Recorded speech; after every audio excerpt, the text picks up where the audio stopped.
Welcome to LiveDaf, your online Daf Yomi Shir. Shalom Aleichem and welcome back to today's Daf Hayomi, Menachos Daf Nun Tes. We're holding at the Mishnah, which is right on top of the Amud. Says the Mishnah, we have four categories of Menachos in terms of their oil and or levina, this certain spice that comes along with a mincha content. So basically we have four types. Some menachos require both shemen and levina. Some none, and some one or the other or one. So we have four categories. Yesh tu'unais shemen or levina. In some cases, we need both, the oil mixed in and the levina that accompanies the mincha. In some it's shemen without v'loy levina. In some it's levina without the shemen, v'loy shemen, and some have none, loy levina v'loy shemen. Let's start with the first category, which have both. Ve'elu tu'unos shemen and levina, the following menachos come along with oil and levina. That's your standard fare, minchas hasoiles, hamachvas, hamarcheshes, right? Different types of, privately offered voluntary menachos. The one that's called soiles, the one that's called machvas, fried in a more shallow frying pan, hamarcheshes in a deeper frying pan, v'achalis for a kikin. These are called minchas mafei tanur, baked menachos, ones that are comprised of chalos, of breads, some of them are kikin, more cracker style. You have minchas kohanim, a mincha that a kohen offers, which is completely burnt on the mizbeach. No portion is eaten by the kohanim, as is typical with a regular mincha. Minchas kohen mashiach, another type of mincha that a kohen gadol will bring on a daily basis. This is the minchas chavitna we discussed earlier. Minchas oivit kecham, even a guy can offer a mincha. Minchas nashim, of a woman, and the minchas oimer, which is brought on the 16th day of Nisan. Okay, so all these fall under the first category, which is yes shemen and yes levina. In the following case, it's shemen yes and levina no. Minchas nesachim, which accompanies a standard korban, tuna shemen, so oil yes, ve'ein tuna levina, but levina not. Lechem aponim, on a weekly basis, just the opposite. Ton levina, ve'ein tuna shemen, levina yes and shemen not. And finally we have shtei alechem, the two breads on Shavuos, minchas choyte, a sinner that brings a mincha, minchas knois, that an errant woman will bring, the saita. In these, none are present. Ein tu'unin loy shemen loy levina. Amar papa, kleicha desnan. All those, menachos that we listed in the Mishnah, the soiles, the machmas, the marcheshes, the chalas, the rikikin, kleicha desnan answer to none. Each one is meant to come as a set of 10 loaves, 10 breads. What's his point here? As opposed to Reb Shimon, who holds the Amar, who says that in that last category, that last type of mincha there, the chalas and rikikin, which is called mafei tanur, you can really split 5 and 5. You can have 5 chalas and 5 rikikin. Hence, Rav Papa comes and says, no, we don't hold like that. As opposed to Reb Shimon, who says mechza chalas or mechza rikikin, you can choose to bring 10 and 10 or 10 of each. Right, you can choose to bring a minchas chalis 10, you can choose to bring rikikin 10, or you can mix and match. You can have 5 and 5 as a complete package. The point of the Mishnah is to highlight, the point of Rav Papa is to highlight that, no, look at the Mishnah, it's all one consistent list. And just like by the soiles and the machvas, it's 10 of those breads without mixing and matching. Likewise, the chalis are 10, rikikin are 10, you don't mix and match. Kamash one delay. Okay, now we're going to look for the sourcing of those four categories. So the pasuk reads as follows. This is by the minchas ha'omer, which is offered on the 16th day of Nisan by the public, by the tzibur. It's a minchas tzibur, and it's meant to open the door to the new crop. It's mater di chadash for consumption. So that mincha needs both. It needs shemen and levina. And the pasuk reads, "V'nosata oleo shemen," place shemen on or in this mincha. V'samta oleo levina, likewise levina. Mincha hi. The word oleho by the shemen, the word oleho by the levina, is a limiting term, right? Only this one and not another one. So we learn like this. Only the Menachos Omer requires oil, but not the lechem hapanim. Hence, we exclude the lechem hapanim from oil.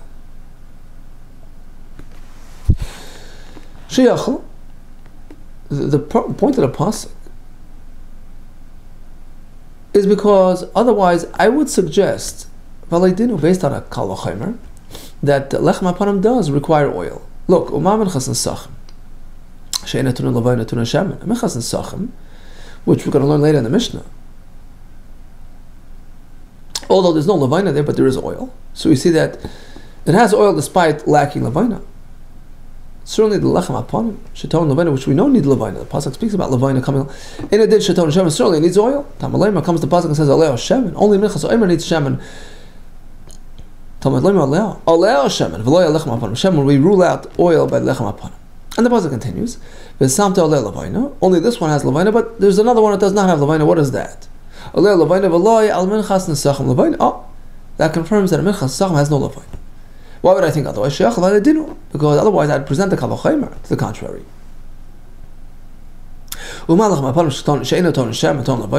Which we just clarified has no oil. Still it needs levayna. Certainly a Menachos Nesachim. Shatun Hashem, which needs oil. Certainly it would need levayna. Talmud comes to pasuk and rules that out. Only this one, the Aimer needs levayna. But it doesn't come along with Menachos Nesachim. And the pasuk concludes with the words mincha hi. Mincha is coming to expand and to apply it to another case as well. The rabbis minchas shmini levayna. They tell you that even the mincha, which comes on the 8th day of the Miluim,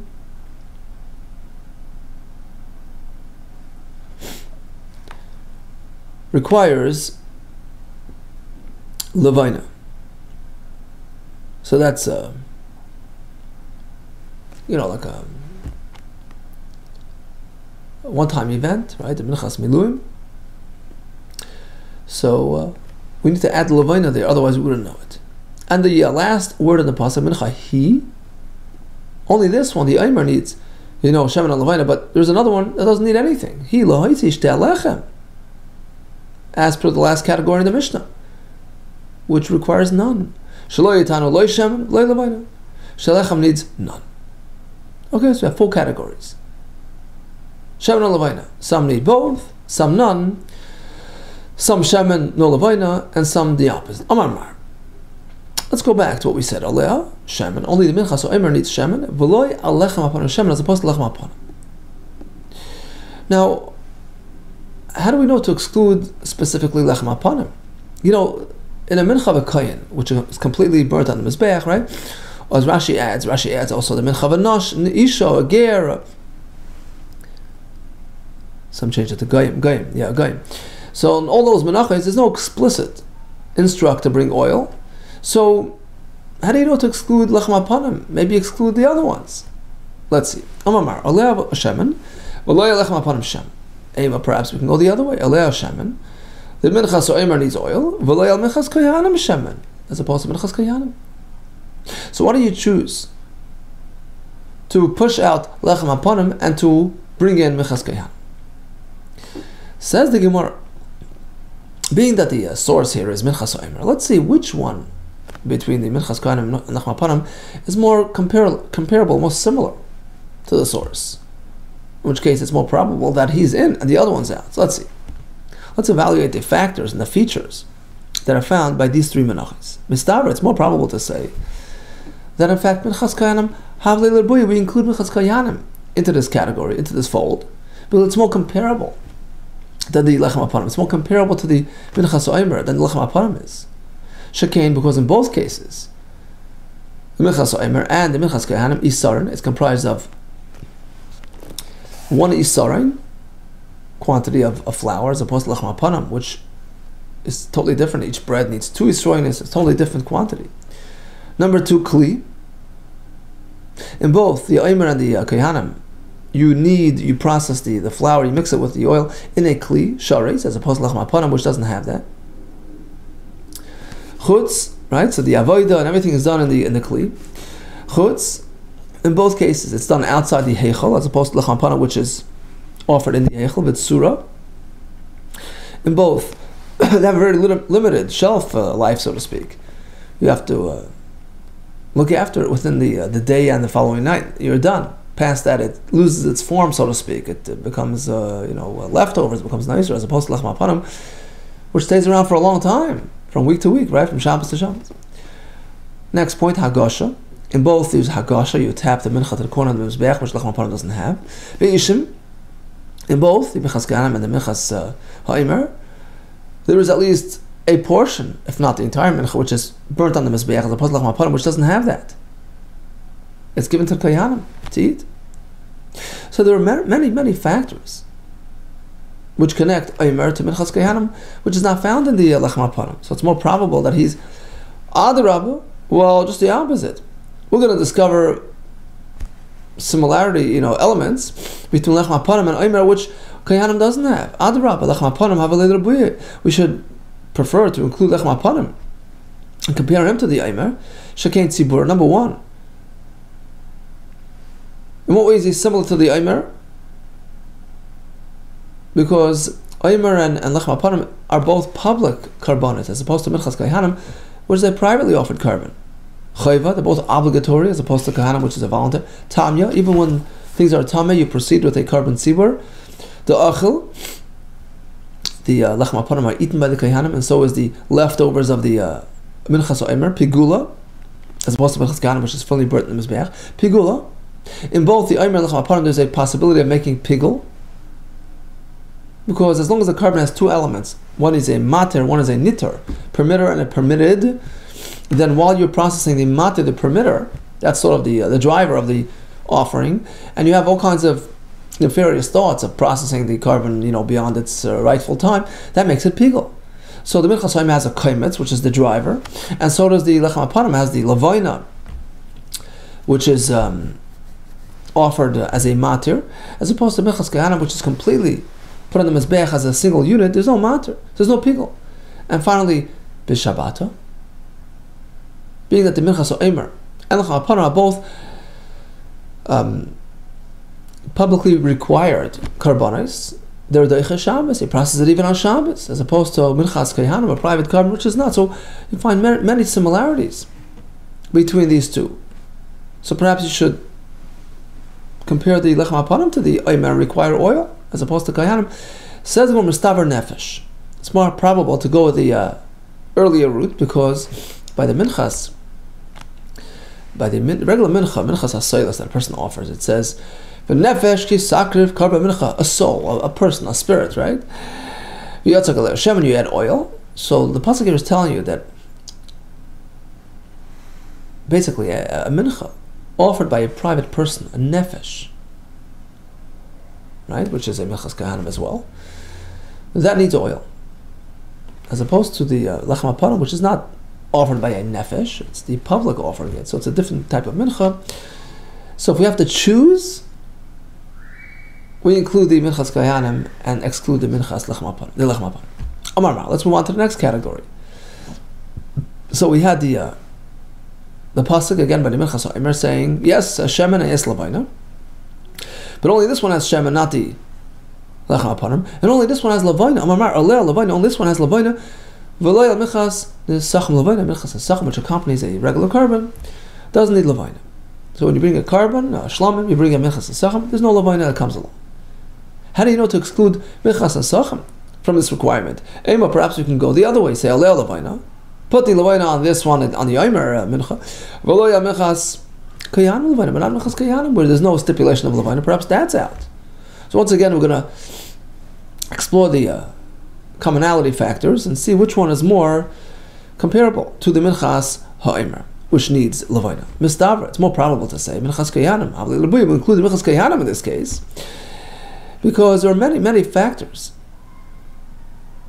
which connect him to the minchas ha'omer, many similarities. Sheken isarin, first of all, minchas kayanim and minchas ha'omer are both comprised of an isarin, of flour, as opposed to minchas sachem. Sorry, sheken isarin and balo belug. Because in both cases, it's an isaron of flour, which is mixed with a lug of oil, as opposed to Menachos Nesachim, which accompanies an animal carbon. There are many different recipes there.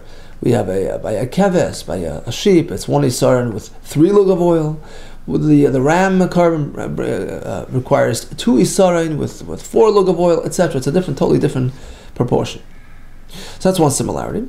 Mugash, number 2, is that Minchas Kohanim needs to be tapped to the corner of the Mizbeach, similar to Minchas Omer, which Minchas Nesachim does not have, and Miglal Etzem. In both the Omer and the Kohanim, the Mincha comes as an independent offering on its own, as opposed to Minchas Nesachim, which is part of a broader package. It's accompanying a carbon. So it makes more sense to include Kohanim and not the Nesachim. Adarabah, just the opposite. Let's find similarity factors between Menachos Nesachim and Minchas Omer, which is not found by the Minchas Kohanim. Menachos Nesachim, let's include Minchas Nesachim, and prefer that one, Shekein Tzibur, first of all. It's a carbon tzibur, like a Minchas Omer, as opposed to a Minchas Nesachim, which, a Minchas, we're going to include Minchas Nesachim, comparing it to Minchas Omer, because Shekein Tzibura, they're both public carbonos. You can have Minchas Omer is public, and so is a Minchas Nesachim at times when it's brought as part of a public offering, right, as opposed to Minchas Kohanim, which is a private carbon. Number 2, Chayva, right? They're both obligatory. You have to bring a Minchas Nesachim. You have to bring a Minchas Omer. Vitami v'Shabbata. Likewise, it overrides Tumah issues, or you can do it even on Shabbos if, in fact, the Minchas Nesachim is part of a public, carbon package. So all these are not found by Minchas Kohanim, which is merely a private offering. So let's go this route. We have to exclude something from Levina, do it to the Minchas Kohanim and not to the Minchas Nesachim. Mistavar Nefesh, once again, we focus on the word Nefesh, which is stated by the regular Minchas Soilis, a privately offered, donated Minchas Soilis. It says, when a Nefesh Kesakriv Kar Mincha, a soul, a person, a private individual will offer that Mincha. You add the Shemen and Levina. So that teaches us that pretty much every privately offered Mincha needs Shemen, and in this case Levina, as a focal point. So, we cover the Minchas Kohanim as well, as opposed to Minchas Nesachim, which isn't offered always strictly a private carbon. As we explained, it comes as part of a public offering as well. So it's more probable if we have to exclude, we will exclude that one from Levina. Now the Brisa continued. The word Mincha was coming to include the rabbis Minchas Shmini Levina. The 8th day of the Meluim, when they inaugurated the Mishkan, they brought a Mincha that needed Levina like any other Mincha. Well, perhaps we should exclude this Mincha because it says let's exclude this one. Haimai says no, if the pasuk is coming to include him, that would make sense that we need to include him. Otherwise, we wouldn't know on our own because it's a one-time event. It's a tzivui l'sha'ah, right? It was the one-time, unique type of offering. So perhaps it doesn't have the same requirements. That explains why the pasuk requires has to stipulate the Levina requirement. Otherwise, I would know Eliyamis Lahitzi. But if the point is to exclude him, for that we don't need a pasuk. It's common sense. Why would we include him? Lamali, why do we need a pasuk to exclude the Minchas Shmini of the Meluim? Shah Midairis, a one-time event. Midairis from the standard routine. Requirements. We can't learn one from the other. We wouldn't speculate. We wouldn't suggest that he's treated the same. So, the only possible motive of the pasuk is to include him, which we wouldn't otherwise do. And finally, the word "he" is lahoitzi shtei alechem, comes to present us with that 4th category, shtei alechem, which need none. Shlo yitanu lo shemen, v'lo levayin, no shemen or levayin. How do we know to exclude the Shtei Alechem? Perhaps instead of excluding Shtei Alechem, we should exclude Minchas Kohanim to suspend the Shemen Levain over there. Well, Mistaver Minchas Kohanim, it makes more sense to include Minchas Kohanim and compare him to the Minchas Omer because of all those factors, all those similarities which are found between the Omer and the Kohanim as opposed to Lechem Aponim, as opposed to Shtei Alechem. Shekein Isaron. In both there is an isaron of flour, as opposed to the shtei alechem. Kli, Both need to be processed in the kli sharis, matzah. Both are non-chametz material, as opposed to shtei alechem, which are chametz. Ve'etzem, both are independent offerings, as opposed to the shtei alechem, which come as part of a broader package with those two sheep. Hagosha, and both you tap the mincha material to the corner of the mizbeach. Ve'ishim, both minchas kaihanim and the minchas omer are at least partially or maybe even fully by the minchas kaihanim, fully put on the fire, as opposed to shtei alechem, which are consumed by the kaihanim. So it makes more sense. Minchas kaihanim is not going to be excluded. Adarabah, just the opposite. Shtei alechem havli l'rebuya. Let's include shtei alechem and compare him at the expense of the minchas kaihanim. Shekein tzibur, because there is a common factor between shtei alechem and minchas ha'omer, which is not found by the minchas kaihanim. They're both public karbanos, chayva requirements. Tamya, they override tumah issues. The achal, they're both eaten as opposed to kahanim, which is burned. Piguli, both have pigul possibilities. B'shabbat, they're both brought on Shabbos. Mater, they both permit material. So minchas ha'omer allows us to eat the new crop of the grain. The shtei alechem offering on Shavuos opens the door for karbanos of the new crop. Tenufa, both have to go through the tenufa process. Ba'aretz, both. In both the omer and the shtei alechem, the grain content needs to be grown in Eretz Yisrael. Bazman, both omer and shtei alechem have a set time. Chadash, the material in both are of the new crop. All these factors are not found by minchas kaihanim. V'ani nefishan, and here the list of similarities between the shtei alechem and the omer are way more extensive. Is way longer than the shorter list of similarities between minchas kaihanim and the omer. So why don't we take it this way? Include the shtei alechem and exclude the minchas kaihanim. Mistavar nefesh. Once again, we go back to the nefesh expression, which tells us that typically a mincha which is offered by a private person, nefesh, requires shemen and lavoina, and therefore if we have to exclude, we'll bring in the kaihanim and we exclude a public korban like shtei alechem. So bottom line is we have 4 categories of menachos, some which require shemen and lavoina, that's standard, some require none, some one or the other. Now in a case where you're not meant to have shemen and or lavoina, let's say a minchas chote, right, a sinner's korban which is meant to be bare bones, right, just a plain mincha, no frills, no beautification of the mincha. It's a sinner's mincha, it's meant to be plain. So what if he does put oil into the mincha? He's liable for that alone. He gets malchus even without lavaina. And likewise, if he adds lavaina, he gets a chiyuv for that too. So each one is an independent isser. Suppose he adds the oil to the minchas chote, does it disqualify what's the status of the mincha? I know that he has violated, but what about the mincha itself? Is it still suitable?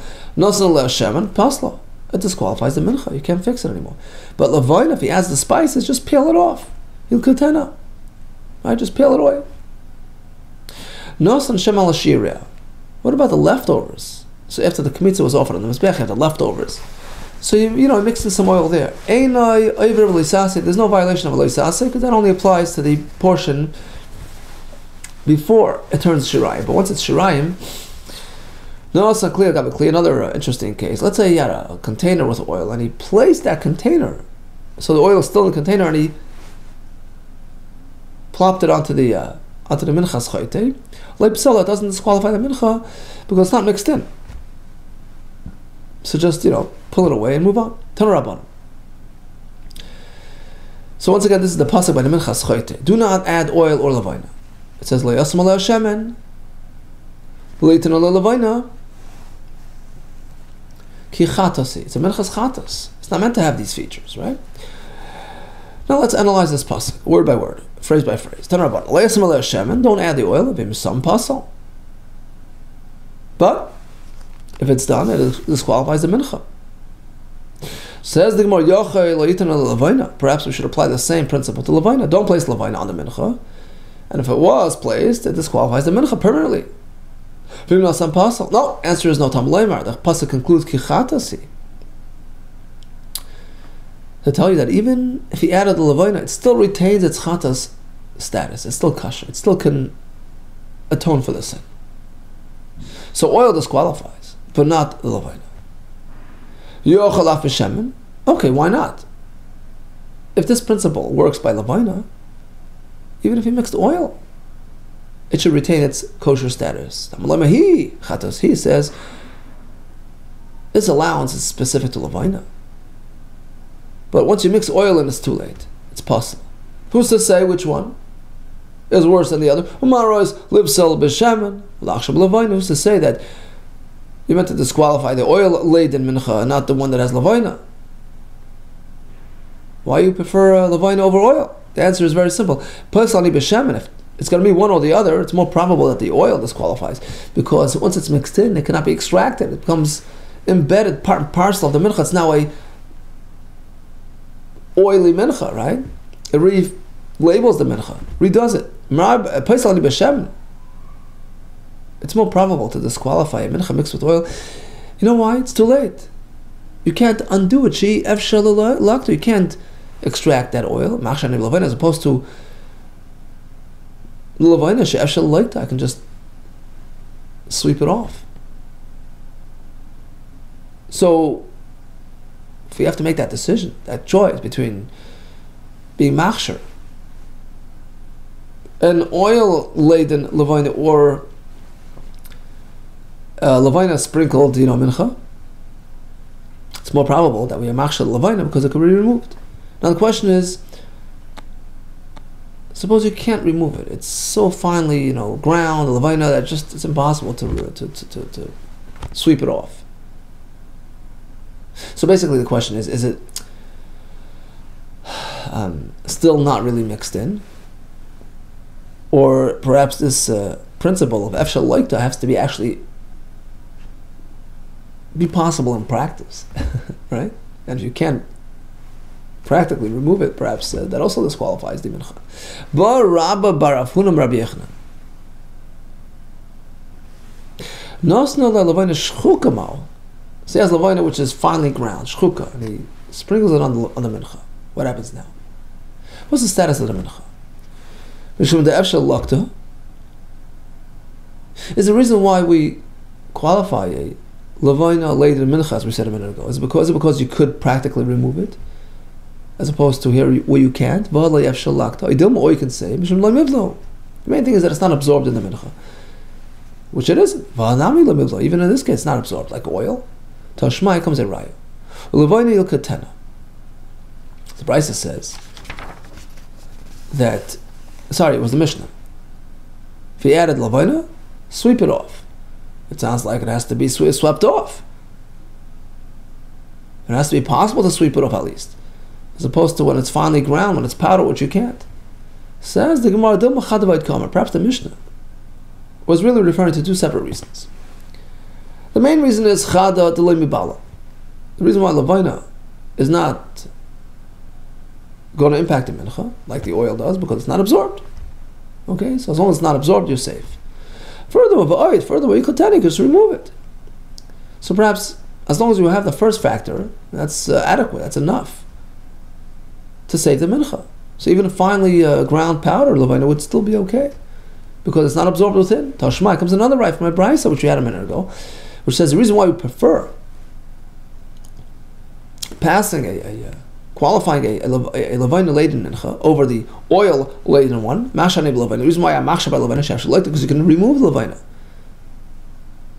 Oh, but otherwise, if it's powder, you can't. It sounds like it's puzzle. Once again, says the Gemara Chanami Chadavad Kamar. The Mishnah, the Brisa was referring to a double reason. Firstly, the main reason is because it's not absorbed. And secondly, you can just remove it. What's the conclusion? What's the end of the day here?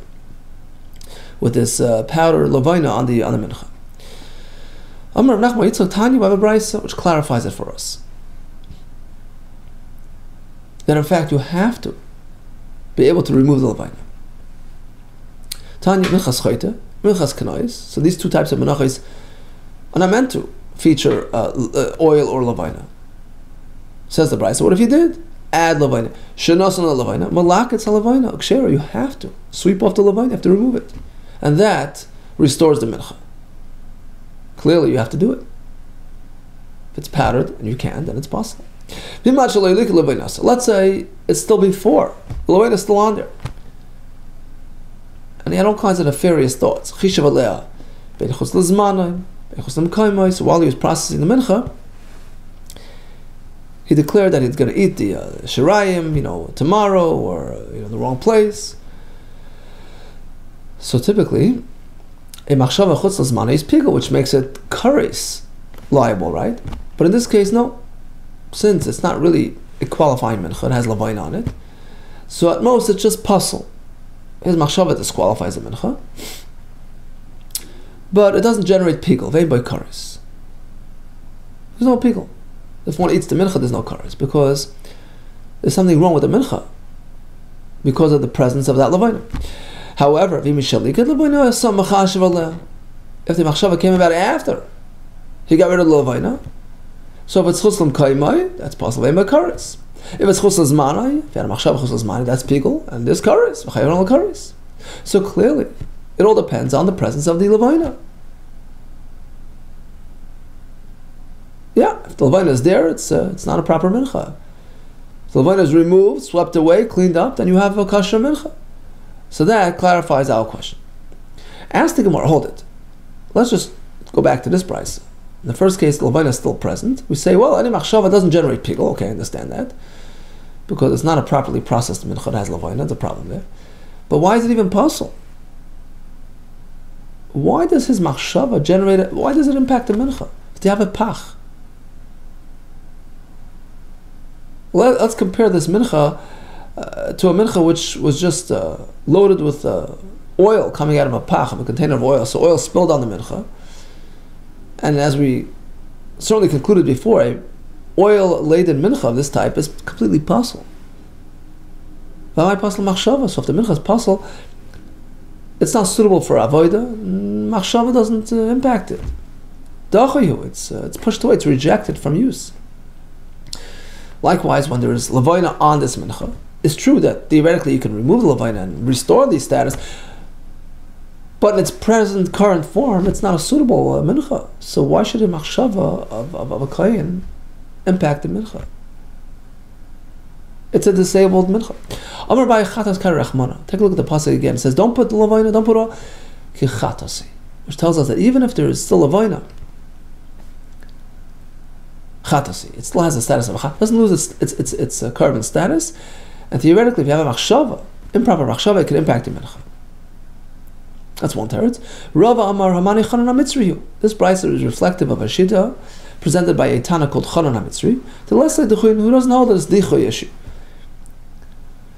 Even if something is temporarily disabled, we don't say, it's disqualified permanently. No, the fact is that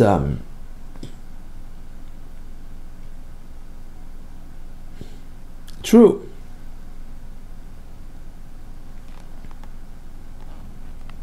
While the lavaina is on it, you can't process the mincha.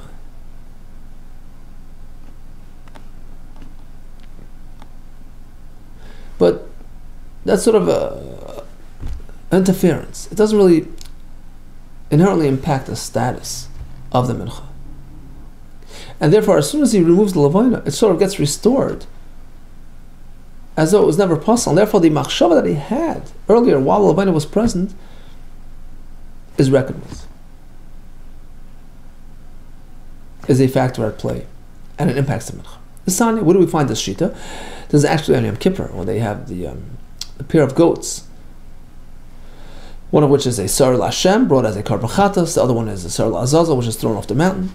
The Sanya, Chana Mitzri Oim Afilu Dam B'Kois. So we're talking that one goat now died. The sar HaMishtalech, the one that's sent away, died after he did the shchita on the first goat on the chatas. And Dam B'Kois, the blood of that karban is already in the container, ready to go to the Mizbeach. We don't say, well, if his counterpart died, we have to spill out the oil, the blood, and start again because he sort of, dismantles the whole arrangement. No, just quickly bring another one and pair him up. Maybe Chaver, bring another goat to pair up with this blood. Shloi Bagrali, you don't have to do that lottery system to determine which one's the chatas, which one. You're missing the Azazel. Bring him in and pair him up with this one. So apparently, even though something went amiss. An animal died. You don't worry about the blood. Don't worry about it. Just shore up the problem and keep on going. So you see that it doesn't hold of this dichoy rejection issue. Likewise, in our case, even though there was a temporary lull in the process, it doesn't permanently affect the status. Rav Ashi Amar, he has a third pshat. He says, you know what? Kol shebiyadei li havadachi. In this case, he could have easily removed the levina. It's biyadei. It's within a person's ability to correct the issue. That doesn't make dachi. That doesn't really permanently affect the status of anything. So it's treated like a proper mincha once, in fact, the issue was resolved, and we have to reckon with the machshava that was there even during the presence of the levina, because that could have easily been rectified. Or of Ada, I'll even prove this point, that this point is correct. That something which is biyadai, something which is within one's ability to correct, is considered to a certain extent as though it's corrected already. Rav Ashi's point is likely, is probable, makes sense, because of the following proof. The man shamas leidis leiduchuin. Who's the one that has this position? Who's the shita that holds up dichuy? That when there's a fault and a carbon, etc., it becomes dachi, it gets rejected, it permanently affects its status. That's Rabbi Da's shita, this none. Back to the case of the pair of goats. Rabbi Da says if something goes amiss, if one of the goats dies, you have to start all over again because his counterpart is no longer suitable. He's missing his pair. And it can no longer be restored because of dachi. And still we'll find Rabbi Da holds that when it's within his ability to correct it, there's no dichuy. Exactly as Rav Ashi had told us. Okay, so again, the man shamas leidis leiduchuin. Who's the opinion of dichuy? Rabbi Da. That's Rabbi Da. It's not. V'oy dam Rabbi Da. Rabbi Da further stated, nishbech adam yom esam. Again, he's holding the dam of the soyer of the chatas in his hand, and it dropped and it spilled. So start over. What happens to his counterpart? What happens to the soyer lazazel? Can it be reused, recycled, reincorporated into the next pair? No, yom esam. He's put to death because he's not suitable. Because once he lost his better half, he becomes disqualified permanently. And vice versa as well. If the mishtalech died, you have to spill out the blood and start over. Because of dichuy. However, but in a case where if it's within his ability to rectify, to remove the impediment, Tani, we have a brayso that's allowed. This is where the multitudes would shech their korban pesach and the azara. There was always a concern that perhaps some of the blood spilled out, what never reached the mizbeach. Rabbi says, at the end of the day, kais hamimali, they would take a kais container and fill it mimali medamat harevis from the mix of blood sitting on the floor and apply it to the mizbeach. Zrika achas, and apply it as one zrika, one application, opposite the area of the foundation of the Beis Hamikdash of the mizbeach. So basically, this act is meant to accommodate, meant to resolve any possible situation where a dam never reached the mizbeach. So the question is, hold it. Blood on the floor is not suitable in its current form. For zrika, it has to be in a kli. So why don't we say dichuy? Once rejected, always rejected. The answer is, sure, Rabbi holds of dichuy, but in this case, since it's within your ability to turn around, just scoop up and put on the mizbeach, so that's called biyadai. It can be easily rectified. So clearly when it's biyadai, there's no dichuy. Likewise, now a case. Since you can easily sweep away the levina, the mincha still retains its status, and therefore a machshava that took place at that point will impact the mincha. So again, we have 4 categories of menachos regarding the content of shemen and levina. The ones that are not meant to have shemen and levina, like the minchas chayte, there's an isser, a lav for shemen separately, for levina separately. Putting the shemen disqualifies the mincha. Putting on levina doesn't permanently disqualify it. But while it's still on the mincha, it cannot be processed.